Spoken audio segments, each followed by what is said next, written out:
This video is going to focus on surveys and primarily two different camps of survey execution. Maybe you are a leader of a team and you have been asked by your business leader or CEO, your function leader, what is your strategic direction for the next year, the next 5 years, or even more long term? That's a type of question where if you're a true people leader,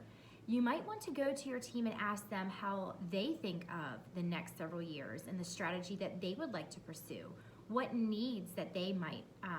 be asking for to be successful in their positions. In this instance, you really just need more of a straightforward survey where you want to first establish the main variables, what you hope to get out of the survey, what outcomes do you want to measure, and you don't necessarily need to go through a rigorous process of a psychometric evaluation is what we call it, where we're assessing the reliability and validity of our questions. We're assessing whether or not the response options are understandable, that they provide enough differences between people to capture differences in potential responses. There's a whole lot involved there. And so if you're in the business world and you're more dealing with the more practical side of things, you won't necessarily need to go through that rigorous process in developing your survey, but it is helpful to hire a survey methodologist, a behavioral scientist, a researcher,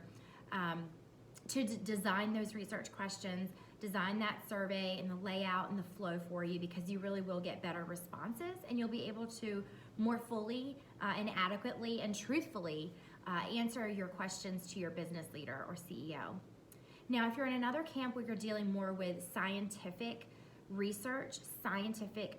questions, you are going to want to go through a psychometric evaluation process. There are minimum standards, but all the way through to more rigorous standards that different federal government agencies are going to want to see and expect to see when you're measuring the different variables in your study. So hopefully these will resonate with you, whether or not you're more in the business application, practical world, or in the more scientific kind of federal government and standard world. And reach out to us at ARAC if you are in either of these scenarios and would like help in designing, executing, and then interpreting the results from your survey.